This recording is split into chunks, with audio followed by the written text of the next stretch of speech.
મૂળમાં બે પ્રકારની સૃષ્ટિની વાત ભગવાને કરી, દૈવી અને આસુરી. એમાં દૈવીમાં પુષ્ટિ અને મર્યાદા, અને આસુરીમાં પ્રવાહ. એમાં પણ અલગ અલગ પ્રકારે ભેદ સમજાવ્યા કે પ્રવાહ જીવો કેવા હોય છે. કે જેમ તણખલું તમે નદીમાં નાખો, તે તણખલું પછી ગમે ત્યાં એના ફ્લો પ્રમાણે રોકાયા વગર, અટક્યા વગર જવાનું છે. ગમે તે દિશામાં જઈ શકે છે, અને પછી એનું કોઈ ફિક્સ્ડ ગંતવ્ય સ્થાન નથી હોતું. તો પ્રવાહ જીવોની પણ આ જ હાલત હોય છે, ગમે ત્યાં ફર્યા કરે, ગમે તે કર્યા કરે. એમનો પણ કોઈ કહીએ ને કે ફિક્સ્ડ એમનું ગંતવ્ય સ્થાન હોતું જ નથી. તો એ પ્રવાહ જીવોની વાત થઈ. પછી મર્યાદા જીવોની વાત કરે છે કે જે વૈદિક સત્તાના અંતર્ગત આવે છે, જેમના કર્તવ્ય ઇત્યાદિનું પ્રતિપાદન, જેમની પોતાની ઉત્પત્તિ વેદો દ્વારા થઈ છે. હવે અહીંયા પ્રવાહ જીવોમાં એક બહુ સારું લક્ષણ શ્રી ગોકુલનાથજી સમજાવે છે કે જેનાથી વધારે ક્લિયર થઈ જશે. ઘણા બધા એવા કામ છે જે પ્રવાહ લોકો કરે છે. હવે જો પ્રવાહ સૃષ્ટિ પણ ભગવાને જ બનાવી છે. ભગવાને કેવી રીતે બનાવીને શું કામ બનાવી એ આપણે આગળ જોશું, પણ ભગવાને જ બનાવી છે. એટલે નિંદા કરવા, નિંદા આપણે ભલે કરીએ પણ નિંદા કરવાનો કોઈ અર્થ નથી. આ આપણા સમજ માટેની વાત છે કે પ્રવાહ સૃષ્ટિ કેમ આપણાથી દૂર હોવી જોઈએ, એની ઓળખાણ કરીને આપણે એનાથી કેમ બચવું જોઈએ, અને એ સામેવાળો જીવ કેવો છે એ આધાર ઉપર એની સાથે આપણે કેવી વાત કરીએ છીએ એના ઉપર આપણો વિચાર વધારે પ્રોપર સ્ટેબલ થાય. કારણ કે ઘણી વાર એવું થતું હોય છે કે આપણે ભેંસ આગળ કથા કરવાનો પ્રયત્ન કરીએ, એટલે જે વ્યક્તિ પ્રવાહ જીવ છે એને આપણે ઠાકોરજીના રસ્તે લાવવાનો ખોટી રીતનો પ્રયત્ન કરીએ છીએ. તો આવું આપણે ન કરીએ એની માટે પણ આપણને પ્રવાહ માર્ગની ડેફિનેશન ખ્યાલ હોવી જોઈએ. પ્રવાહ માર્ગના લોકો, ભગવાને ગીતાજીમાં કહ્યું છે કે અસત્યને પછી સદાચારહીન જીવનને વધારે માન્ય કરે છે. એમાં ગોકુલનાથજી ઉદાહરણ આપ્યું છે પશુ હિંસા. જેટલા પણ લોકો શાસ્ત્રના નામ પર અથવા જીભના સ્વાદ માટે કોઈ પણ આધારે પશુની હિંસા કરે છે, એ માત્ર પ્રવાહી જીવ છે. ખાલી એટલું યાદ રાખજો કે પૂર્વકાળમાં વેદોના અંદર જે યજ્ઞ થતા, એમાં યજ્ઞના અંતર્ગત બલિ હતી ને એની આખી અલગ કથા છે. હું પણ સ્પષ્ટ કરીશ કે વાસ્તવમાં શું હતું. પણ અત્યારે એટલું સમજો કે જે તામસ ભક્તિઓ, જે ભક્તિ તો ન જ કહેવાય, પણ જે લોકો માનતા હોય કે અમે ભક્તિ કરીએ છીએ, એવા તામસ મંદિરોમાં જ્યાં પ્રાણીઓને મારી અને એવો ભોગ દેવતાઓને ધરવામાં આવે, અથવા નોર્મલી પણ જે લોકો માંસાહાર કરતા હોય છે, જે લોકો કેવલ પોતાની જીવની સંતુષ્ટિ માટે થઈને કોઈ પ્રાણીનો જીવ લઈ લેતા હોય, એ એક એક વ્યક્તિ પ્રવાહ માર્ગી છે. એ કોઈ પણ વ્યક્તિ મર્યાદામાં ના આવી શકે. મેં જેમ તમને કીધું કે મંદિરોમાં જે આવા પ્રકારના કહીએ ને કે વામાચારો, તંત્રો ને બધું જે ચાલતું હોય છે, જે આવા પશુઓની હિંસાનું પ્રાધાન્ય હોય છે, તો આવા સ્થાનોમાં પણ મર્યાદા ભક્તિ પણ ન પનપી શકે. આમાં મર્યાદા માર્ગ પણ નથી આવતો. આ બધું ટોટલી પ્રવાહ માર્ગમાં જાય છે. અને અહીંયા ભગવાન આ પ્રવાહ માર્ગીઓનો ગંતવ્ય સ્થાન એ અંધતમ નામનો એક નર્ક કહે છે. આ બધા છેલ્લે અંધતમ નામના એક નર્કમાં જાય છે. નામથી સમજી શકો, અંધતમ એટલે તમ સુપરલેટિવ ડિગ્રી, કે એનાથી વધારે અંધારા ભરી કોઈ જગ્યા નથી, એવું હાઈએસ્ટ અંધારા વાળા નર્કમાં, એટલે પ્યોર અંધકારમાં એ વ્યક્તિ જશે એની ગેરંટી ખુદ ભગવાન લે છે. હવે આ બધી વસ્તુ છે છેલ્લે પ્રભુની જ ક્રીડા. જગત ક્રીડતી હોય હતા, તો ભગવાને જ આ રીતની ક્રીડા એક સેટ કરી છે. પ્રવાહ જીવો આવે, પ્રવાહ જીવો અંધતમ નર્કમાં છે. તો હવે આ અંધતમ નરક, જેનો ઉલ્લેખ ઘણીવાર આપણા ત્યાં સંપ્રદાયમાં પણ જોવામાં આવ્યો છે, જેમ તમને વલ્લભાષ્ટકમમાં પણ અંધતમ નરકની વાત સમજાશે. શ્રી ગુસાઈજી કહે છે કે તસ્માત શ્રી વલ્લભાખ્ય ત્વદુદિત વચના ધન્યથા રૂપયંતી ભ્રાંતા એતે નિસર્ગ ત્રિદશ રિપુતયા કેવલાનંદમોગા. જે શ્રી મહાપ્રભુજીની વાણીને બદલીને અથવા એનો ખોટો અર્થ કરીને કઈ પણ સિદ્ધ કરવા માંગે, કઈ પણ ખોટો અર્થ કરે છે, એ બધા અંધતમ નામના નરકમાં જાય છે, એવી ગુસાઈજી આજ્ઞા કરી છે. એટલે અંધતમ છેલ્લી કક્ષાનો નરક છે અને એના બંને રીતે અનુભવ થઈ શકે.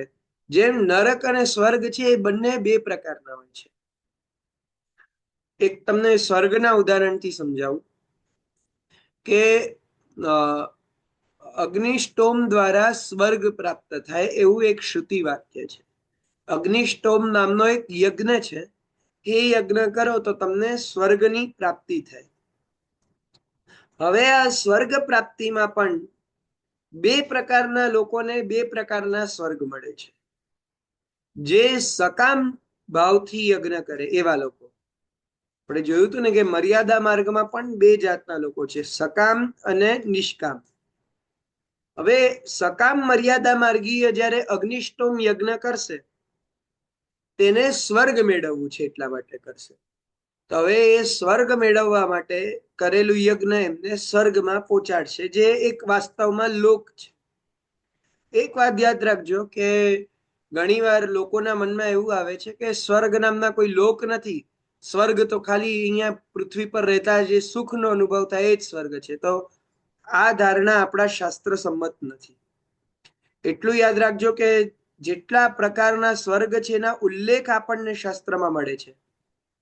કદાચ તમારા સ્વતંત્ર વિચાર હશે, પણ જે હોય તે આપણા શાસ્ત્રો જે પ્રભુની સ્વવાણી છે, પ્રભુના મુખથી પ્રગટ થયા છે, એમાં જ્યારે સ્વર્ગ નામના લોકનો ઉલ્લેખ છે ત્યારે આપણે સ્વર્ગના એક્ઝિસ્ટન્સને નકારી ન શકીએ. અને બીજી વાત કે સ્વર્ગ કેવલ જો સુખની અનુભૂતિ હોય તો દેવતાઓ સાથે જે અલગ અલગ પ્રકારની એવી પ્રજાતિઓ રહે છે, ગંધર્વો, અપ્સરા ઇત્યાદિ, એ બધાની સત્તાનું કોઈ પેલું રહેતું જ નથી. ગંધર્વ, કિન્નર ઇત્યાદિ બધા જે રહે છે એ સ્વર્ગલોકમાં જ રહે છે. તો આ બધી વસ્તુ, બધી કથાઓ પછી છેલ્લે ખોટી પડી જાય છે. આ બધું છેલ્લે ખોટું જ પડી જાય છે. એટલે સ્વર્ગ લોક પણ છે, પણ સ્વર્ગની અનુભૂતિ અહીંયા પણ છે. એટલે શું કે જે લોકો નિષ્કામ ભાવથી અગ્નિષ્ટોમ યજ્ઞ કરે છે એને પણ સ્વર્ગ મળે છે, પણ એને કેવું સ્વર્ગ? તો દુઃખની નિવૃત્તિ અને પરમ સુખ એવું સ્વર્ગ મળે છે. હવે વાસ્તવમાં વિચાર કરો તો દુઃખની નિવૃત્તિ અને અહીંયા મળતું જે સ્વર્ગ છે ને એ કોઈક સ્વર્ગલોકમાં જવા કરતા વધારે શ્રેષ્ઠ છે. કારણ કે જે સ્વર્ગલોકમાં જવા વાળા લોકો છે એને ક્ષીણે પુણ્ય મર્ત્ય લોકમ વિશંતિ, એ પુણ્યના ક્ષીણ થવા પર, પુણ્ય ખતમ થવા પર પાછા આ જ મૃત્યુલોકમાં ટપકવાના છે. પણ જે લોકોનો દુઃખનો વિનાશ થઈ જાય છે ને જે અંદરથી આનંદિત થઈ જાય છે, એવું જે અંદર અહીંયા રહેતા સ્વર્ગ મળે છે, એ સ્વર્ગના નાશનો પછી કોઈ ઉપાય નથી. એટલે અહીંયા આપણને બે પ્રકારના સ્વર્ગની પણ વાત ખબર પડે. તો નરકમાં પણ આવી રીતના જ બે પ્રકારના નરકોનું આપણને જ્ઞાન થાય છે.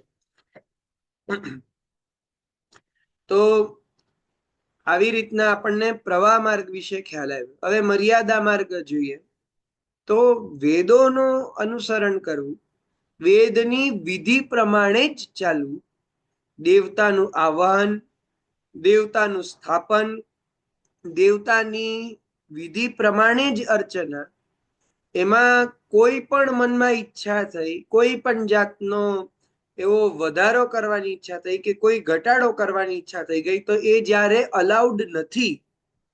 વિધિથી તમે બંધાયેલા છો કે એ વિધિને છોડીને તમે કંઈ ન કરી શકો, એવી પાક્કી વિધિ સાથે બંધાયેલા લોકો, એ બધા મર્યાદા માર્ગમાં છે, જેમાં વિસર્જન, જેમાં સ્થાપન, બધી વસ્તુ આવે છે. તો અહીંયા વિધિની પ્રધાનતા છે ને સ્નેહની ગૌણતા છે. અહીંયા મુખ્ય વસ્તુ કર્મ જ છે. તો એ મર્યાદા માર્ગીય ભક્તિ અવશ્ય થઈ શકે છે, પણ એ ભક્તિ શ્રેષ્ઠતમ ભક્તિ તો ન જ કહી શકાય. એ વેદોમાં જે રીતે બતાવેલી છે એમાં બંધાયેલી છે. મર્યાદા જીવોમાં પણ મેં કીધું કે બધા મર્યાદા જીવો ભક્તિના ઈચ્છુક નથી હોતા. મર્યાદા જીવો ઘણીવાર કર્મના ઈચ્છુક હોય છે. જે અગ્નિષ્ટોમ ઇત્યાદિ જે કર્મ હોય છે તો એની અંદર જ અગ્નિહોત્ર ઇત્યાદિ, તો એ લોકોને એમાં જ નિષ્ઠા હોય છે. કેવલ એ લોકો કર્મ કરવા માંગે છે. હવે એ કર્મો સાથે જે જ્ઞાન માર્ગીઓ છે કેવલ ને કેવલ જ્ઞાન મેળવવા માંગે છે. એટલે મર્યાદામાં બધા ટાઈપના લોકો આવે, જ્ઞાન મેળવવા વાળા, કર્મ વાળા અને અમુક ભક્તિ વાળા, પણ રેરેસ્ટ ઓફ રેર મળી જાય છે કે જે સાચી મર્યાદા માર્ગીય ભક્તિ પણ કરતા હોય છે. તો આવી રીતના મર્યાદા માર્ગીય ભક્તોની પણ વાત મહાપ્રભુજી કરે છે. અને આ મર્યાદા માર્ગીય ભક્તો આજે પણ આપણને ઘણી બધી જગ્યાએ દેખાઈ જાય છે. હવે અહીંયા વાત આવે છે પુષ્ટિ ભક્તની. પુષ્ટિ ભક્ત જે મહાપ્રભુજીનું સિદ્ધાંત મુક્તાવલીનું એક વચન છે કે અનુગ્રહ પુષ્ટિ માર્ગે નિયામક ઇતિ સ્થિતિ. પુષ્ટિ માર્ગમાં એક જ વસ્તુ નિયામક છે, એ છે અનુગ્રહ. હવે ત્રણેય જીવોમાં એક તમને પેલા બીજો ફરક કહી દઉં. ત્રણેય જીવોની ઉત્પત્તિ ક્યાંથી થાય છે, ત્રણેય જીવો પ્રગટ ક્યાંથી થાય છે? ભગવાનના મનમાંથી પ્રગટ થયા. ભગવાનના મનથી જે પ્રગટ થયા અને કેવલ ભગવાનને ઈચ્છા માત્ર થઈ, વગર કોઈ કારણસર, કોઈ હેતુ વગરની, એમાંથી જે પ્રગટ થયા એ પ્રવાહ જીવો છે. પછી ભગવાનની વાણી એટલે વેદમાંથી પ્રગટ થયા એ મર્યાદા જીવો છે. મર્યાદા જીવો વાણીમાંથી અને મનમાંથી પ્રવાહ જીવો. પણ પુષ્ટિ માર્ગીય ક્યાંથી પ્રગટ થયો? તો પ્રભુની સમસ્ત કાયા, આખા શરીરમાંથી જે પ્રગટ થયા એ પુષ્ટિ માર્ગ છે. પ્રભુનું જે મૂળ સ્વરૂપ છે આનંદ માત્ર કરપાદ મુખોદરાદિ, સકલ આનંદનું જે સ્વરૂપ છે આખા કાયામાંથી જે પ્રગટ થાય છે એ પુષ્ટિ માર્ગીય છે. એટલે પુષ્ટિ માર્ગીયનું ફળ પણ સ્વરૂપાનંદનું છે.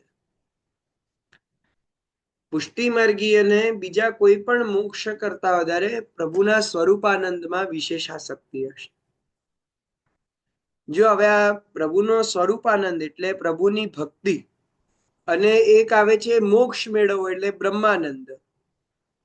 આ બંનેમાં બહુ મોટો ફેર છે. ભગવદ્ ગીતાના 12મા અધ્યાયમાં અર્જુન પહેલા શ્લોકમાં ભગવાનને પૂછે છે કે ભગવાન, અક્ષરને મેળવવામાં અને આપને મેળવવામાં શું ફરક છે? એ બંનેમાં શું અલગ છે અને બંનેથી શું અમને ફળ મળે છે?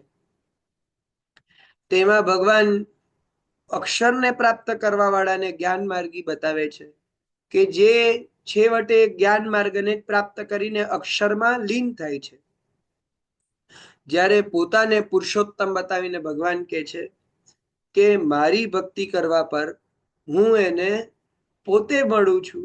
એને પછી જે મારું રૂપ વેદ દ્વારા, કોઈ પણ નાહમ વેદૈર્ન તપસા ઇત્યાદિ વચનોમાં ભગવાન જે કહે છે કે વેદ તપ કોઈના દ્વારા નથી મળતો, એવા સ્વરૂપની પ્રાપ્તિ થાય છે અનન્ય ભક્તિ દ્વારા. જો પ્રભુની જે પુષ્ટિ ભક્તિ છે કેવલ ને કેવલ અનુગ્રહથી સિદ્ધ થાય છે. મર્યાદા માર્ગમાં એવું નથી. મર્યાદા માર્ગમાં એક વિધિ સેટ છે કે એ વિધિ કરવાથી ભગવાન મળે જ છે, વિધિ ન કરો તો ના મળે. પુષ્ટિ માર્ગમાં ગોવિંદ કે ફંદે ગોવિંદી જાને. ઠાકોરજીની ઈચ્છા થાય તો તમને ફલ આપશે, નહીં ઈચ્છા હોય તો નહીં આપે. એટલે જે શ્રી ગુસાઈજી પોતાના સર્વસ્વ કહે છે, જે શ્રી વલ્લભના સર્વસ્વ છે, મંત્ર ઉપાસન વૈદિક તાંત્રિક દીક્ષાર્ચનાદિ વિધિભિર્ય અસ્પૃષ્ટો રમતે નિજ ભક્તેષુ સમેસ્તુ સર્વસ્વમ. કે મંત્ર ઉપાસન વૈદિક તાંત્રિક આ બધાથી અસ્પૃષ્ટ એટલે અડક્યા વગર કેવલ ને કેવલ નિજ ભક્તોના વચ્ચે જે રમે છે એ મારા પ્રભુ છે. એ શ્રી ગુસાઈજી કે છે મારા પ્રભુ છે. અને આ જ વાત વેદો પણ કે છે કે નાયમાત્મા પ્રવચને ન લભ્ય ન મેધયા ન બહુના શ્રુતેન યમે વૈશ વૃણુતે તે ન લભ્ય. ઉપનિષદો આ જ વાત કરે છે કે જેનું વરણ ખુદ આ પ્રભુ કરે છે એને જ આ પ્રભુ લભ્ય છે. એટલે આ વાત પણ કેવલ ને કેવલ પુષ્ટિ માર્ગ માટે જ કહેવામાં આવી છે, એ પણ આપણે અહીંયા જોઈ શકીએ છીએ. કારણ કે બાકી જીવો માટે એક રસ્તો ભગવાને બનાવેલો છે, પણ પોતાને પ્રાપ્ત કરાવવું, પોતાની જાતને કોઈને સોંપવું, આવી કથા ખાલી પુષ્ટિ માર્ગમાં જ સંભવે છે. કે જ્યારે ઠાકોરજી કોઈકને પોતાનો માને અને પોતે કોઈ ના થઈ જાય, આવી સિચ્યુએશન ખાલી પુષ્ટિ માર્ગમાં જ ઊભી થઈ શકે છે. તો આવી રીતના આવા પુષ્ટિ જીવો માટે પ્રભુ હંમેશા અનુગ્રહ દ્વારા જ એમને પોતાના માર્ગમાં દે છે. હવે અહીંયા આ પુષ્ટિ જીવોનો આટલો ભેદ સમજીને હજી એક બીજી વસ્તુ આપણે સમજવાની છે કે મહાપ્રભુજી કહે છે કે જીવ દેહ ક્રિયા ભેદઈ, કે પુષ્ટિ જીવ, પ્રવાહ જીવ ને મર્યાદાનો દેહ અને કૃતિ એટલે એમનું કર્મ પણ અલગ હોય છે. હવે આ વસ્તુ બહુ મોટા કન્ફ્યુઝનનું કારણ છે. કારણ કે આપણે એટલું સમજીએ છીએ કે જીવાત્મા એક શરીર છોડીને બીજો શરીર ધારણ કરે છે, તો પછી કોઈનો દેહ આવો અને કોઈનો દેહ આવો એવું કેવી રીતે બની શકે? એટલે દેહમાં કેવી રીતે ફિક્સ થઈ શકે કે આ પ્રવાહ દેહ છે, આ પુષ્ટિ દેહ છે, આ મર્યાદા દેહ છે, એવું કેવી રીતે થઈ શકે? અને દેહ છે એ દેહ કેવી રીતે બીજા જન્મમાં આપણને લાગુ પડી શકે?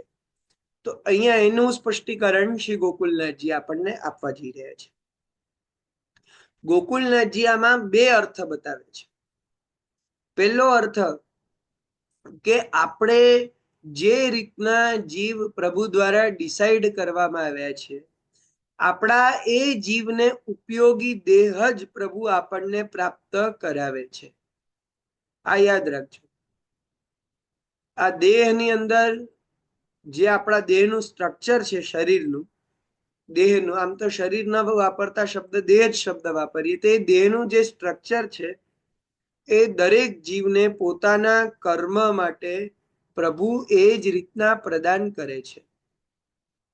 એટલે અહીંયા આપણને દેહની કે કયા પ્રકારે પ્રભુ ડિસ્ટ્રીબ્યુશન કરે છે એ પણ ખ્યાલ આવે છે. કારણ કે ઠાકોરજી જ્યાં તમને મોકલવા માંગે છે તો ઠાકોરજી ઉપર જ છે ને. તમે એવી રીતના કોઈ સ્કીમથી તો પસાર થતા નથી. તમને એવી કોઈ સ્કીમ તો આપી નથી કે તમે આટલા કર્મ કરો પછી તમને 4 દેહ મળે, એમાંથી એક ચૂઝ કરો. આ જે તમારે કયો દેશ જોઈએ છે, કયો દેહ જોઈએ છે, કયો કલર જોઈએ છે, એવું કઈ તો થતું નથી. ઠાકોરજી જ્યાં ઈચ્છે ત્યાં તમને મોકલે છે. તો અહીંયા દેહ પણ એ રીતે પ્રદાન કરે છે. અને બીજી વસ્તુ કે આપણા પાસે બે દેહ છે, બે શરીર છે આપણા. એક જે આપણો બહાર દેખાય છે સ્થૂલ શરીર, અને એક એની અંદર રહેતો લિંગ શરીર.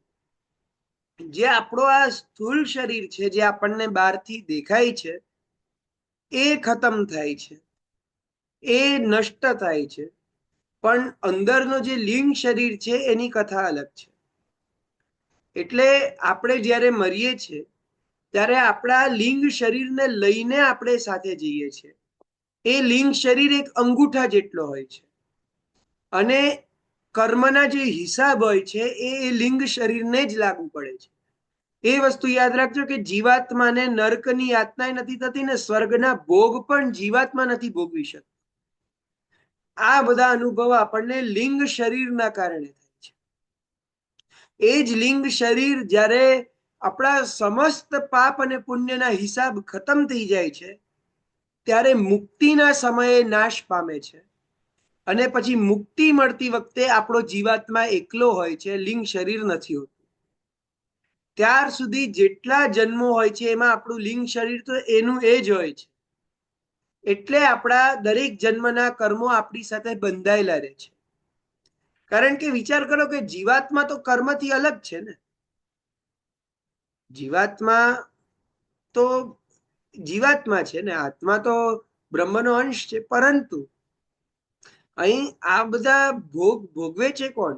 તો એ લિંગ શરીર છે. આમાં પણ જે લિંગ શરીર માટે આપણી ત્યાં વાત કરવામાં આવી છે કે એ શરીર સાથે પણ ઘણીવાર પ્રભુએ એવી કૃપા જતાવી છે કે શરીર સાથે તમને મોક્ષ અપાવી દે. જો આમાં ભગવાન માટે કોઈ વસ્તુ અસંભવ નથી. જ્યારે ભાગવતજીમાં તમે શ્રવણ કરી શકશો કે બ્રહ્મરુદ્રની અંદર બધા ગોપ બાળકોને પ્રભુ પોતાની સાક્ષાત મુક્તિ અપાવે છે, મુક્તિના દર્શન કરાવે છે, ત્યારે ગોપ બાળકોને પોતાના શરીર સાથે કરાવે છે. મુક્તિ માટે આવશ્યક છે કે બંને પ્રકારના શરીર છૂટી જવા જોઈએ. તો એ શરીર સાથે પણ કરાવવું એ ભગવાનનું સામર્થ્ય છે, પણ જનરલી આવું થતું હોય છે, જેને મર્યાદા માર્ગમાં મુક્તિ કહેવાય છે. તો આ જ શરીર આપણું સાથે સાથે જતા રહે છે. આમાં મહાપ્રભુજીએ વધારે ક્લિયર સમજાવવા માટે આપણને એક એક્ઝામ્પલ આપ્યું છે વૃક્ષનું.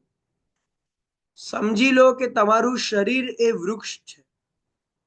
હવે એ શરીરમાં બે પક્ષીઓ રહે છે. એ ઝાડ ઉપર બે પક્ષી રહે છે, એક છે ભગવાન અને એક છે જીવાત્મા.